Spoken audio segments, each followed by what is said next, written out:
Hello, and welcome, or welcome back. Today, I have a few things to cover, and it's gonna be a bit of a longer one. We're gonna do a step-by-step sculpt with me session, making a simple trinket dish from airdry clay, which, you may have guessed from the name, requires no baking. This is actually my first time making one, so you and I can be beginners together. It'll be fun, and should be quite easy. Otherwise, spoiler alert, I likely would not have been able to make it, but I did. So follow along if you want, even if you're a beginner. If something wasn't totally clear and you have any questions, you can ask in the comments and I'll be more than happy to elaborate on any step of the process as best I can. As some of you who have been following along may know, it's my goal to be able to open my own little art business. Slowly but surely, I'm gathering the stuff I need in order to make items for my shop and setting up my little studio in my bedroom. I invested in a new printer in order to make good quality stickers and prints and whatnot, and a Cricut, which I've never used before in my life. So that should be interesting. I've heard other girls say they've actually cried like multiple times dealing with these monsters, so it should be an interesting adventure. But I really did want to document this whole journey right from the start. I really want people to see that they can start from scratch, they can start late, and that they don't need to be perfect to reach for their dreams.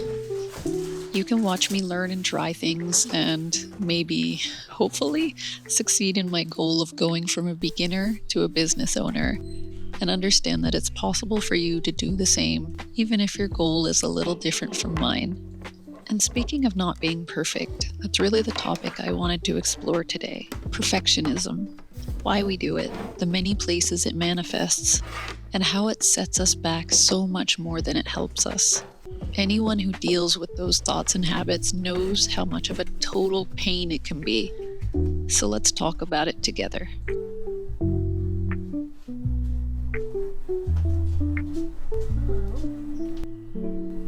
Are you going to steam me? That is a very large wasp hornet thing. Oh god. Bye!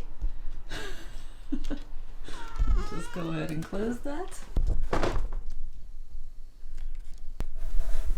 Bye, friend.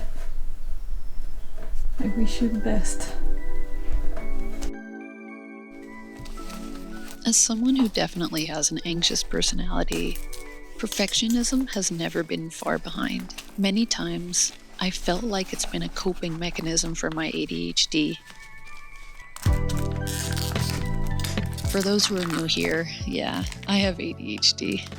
I'm sure it was super hard to tell from looking at my bedroom. In my mind, sometimes subconsciously, I felt that if I only set high enough standards and put enough pressure on myself, I might actually be able to make things work. I might be able to follow through, be successful, make others proud, be reliable, and make something work. I might finally show up for myself and show people the talent, skill, and intelligence that lies beneath the veil of this person who never seems like they're trying hard enough or living up to their potential. I've done this not only with my art, but with my career, my hobbies, and my body. But the thing is, I have been trying hard enough, too hard, and very likely so have you. It just might not be externally visible. You see, when you deal with perfectionism, you deal with this ongoing battle constantly inside your mind. Before you even get to the part where you take some sort of action, you're tired, overwhelmed, burned out. You have no energy to keep going, no energy to even start, because you've gone over every little detail, every possible negative outcome inside your mind. The pipeline of great idea to perfectionist thinking to procrastination to doing nothing is so real.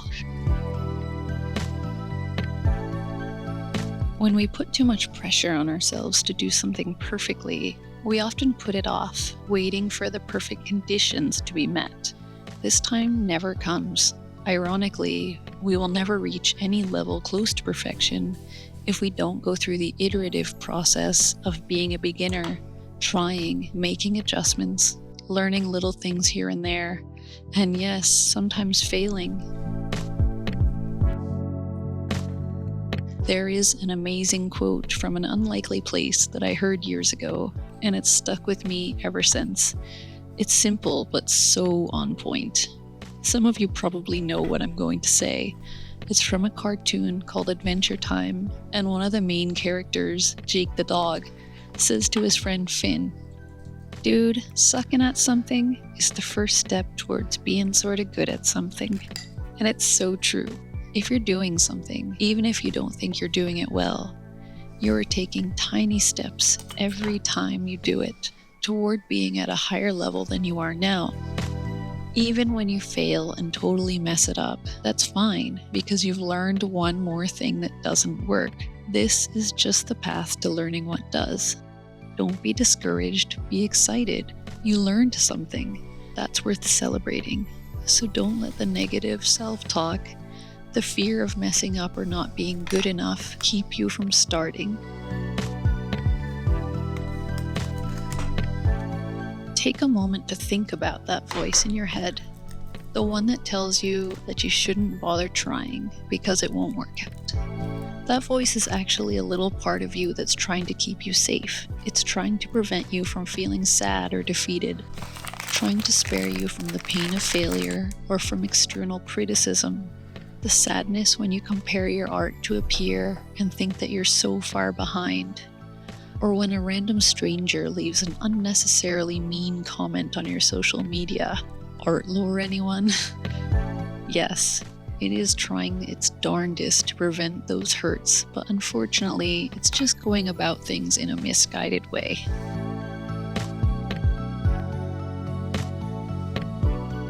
Have some compassion for that voice, which is a part of you after all, and not really your enemy. But look at it with some curiosity rather than listening to it outright.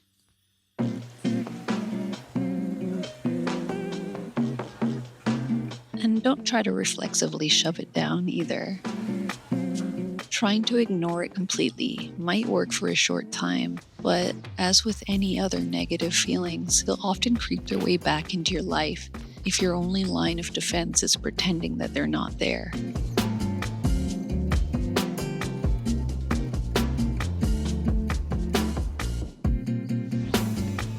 Become aware of these thoughts, but at the same time, a very important thing to realize is that thoughts are not facts. I'll repeat that again because it might be the most important part of what I'm saying today. Thoughts are not facts. There are many types of cognitive distortions, distorted ways of thinking, that can seem true but are actually just a negative filter which blur reality and just make us feel crappy. I really suggest that if you struggle with patterns of negative thinking, that you read up on these and then you'll be able to identify them when they crop up, allowing these negative thoughts to hold less weight.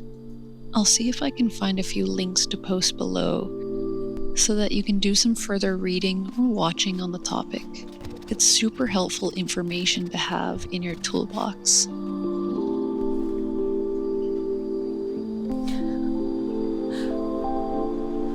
Additionally, when you start talking yourself out of continuing with something that's important to you, try facing that inner critic head on. Challenge it. Alright, so maybe we are now fortune tellers, and maybe we can see into the future. The voice was right, we've failed, or maybe we haven't completely failed. Maybe we just haven't created the most magnificent Sistine Chapel-level masterpiece ever known to man. Ask yourself realistically, very realistically, what's next? What will actually happen if I did this thing and it turned out not so great? Will I never get the chance to try again? Will I be taken to jail? Exiled from the internet? Will the world collapse in on itself? It sounds silly, and it sorta is. But really imagine, make a list of all the worst scenarios, and then ask yourself if a single one of them will happen if you aren't perfect. And as for the case of the person who said something mean about you, ask yourself, will this person have any influence or bearing over my life at all? Likely not. And in these cases, it really says more about them than it does you, as anyone who is out there doing great things themselves doesn't have time to sit around making negative comments on other people's projects.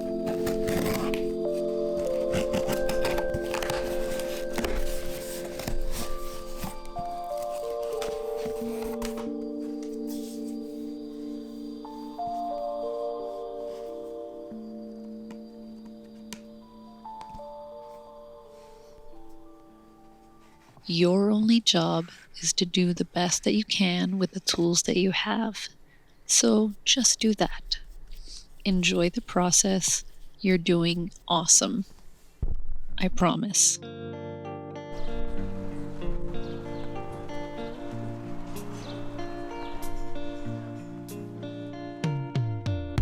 Kinda thought she was into me, but I guess not. From the way that she looked and spoke to me, I lost the plot.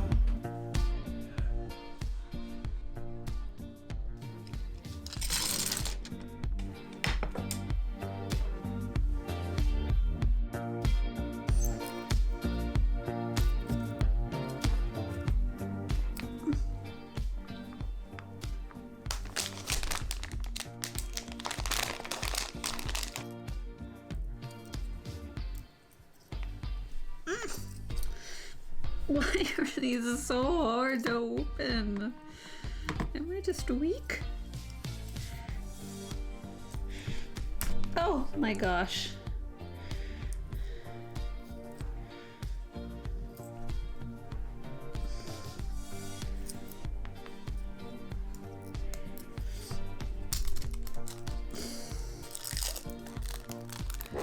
What?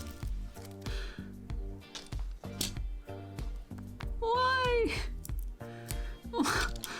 What is happening? What is this? Is this real life?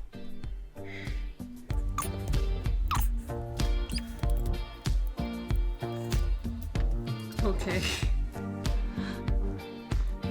There's still a corner, but good enough for now. Another more fun way of thinking about this stuff is to think of your art like you think of your pet. Now, just humor me for a minute. Follow along.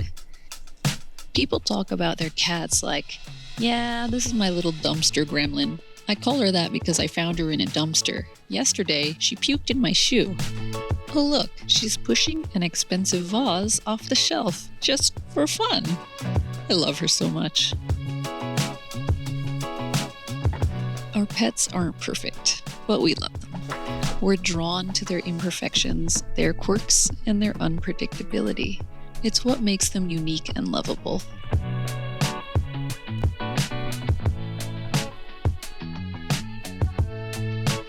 Just like with our pets, perfection isn't necessary for love and admiration. In fact, it's often the imperfections that make something truly endearing. Imagine if cats never did anything mischievous, chaotic, or unexpected. Would they be as beloved? Would half of the internet be designated to videos of them? Probably not.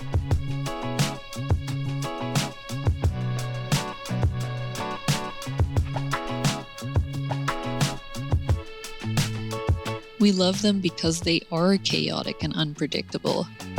We see their flaws, and it makes us love them even more.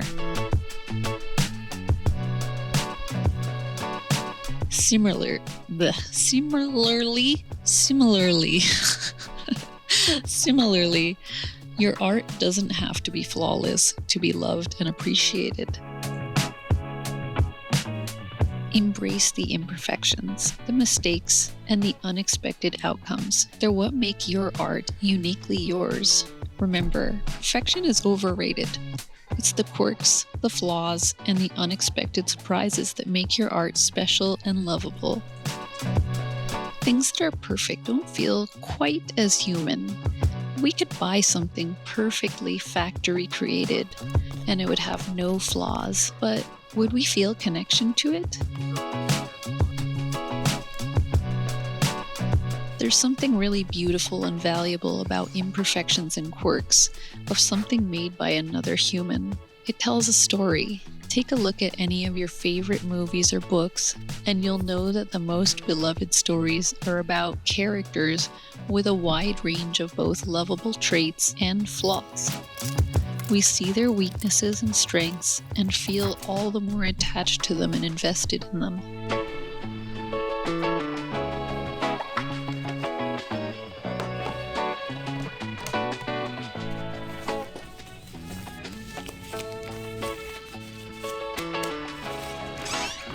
Now your job is to give that same level of admiration and empathy to yourself. Don't deny the world from hearing your own unique, fascinating, and wonderful story by silencing yourself and not allowing yourself to truly tell it.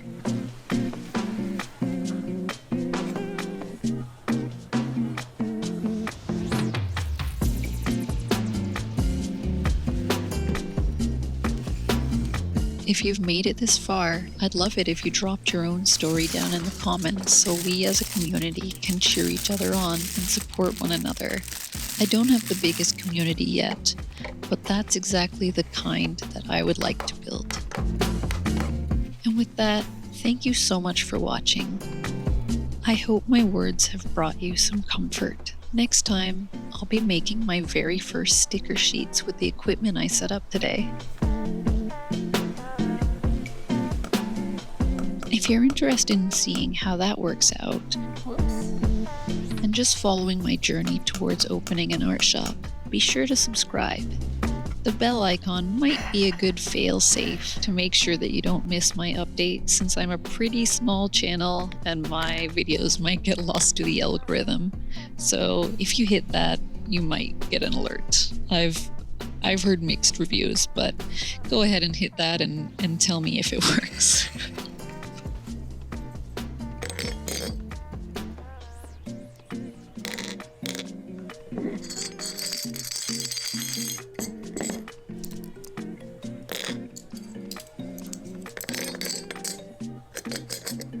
Anyway, have a great week. I'm really thankful to you that you're here. I appreciate every single one of you, and I will see you next week.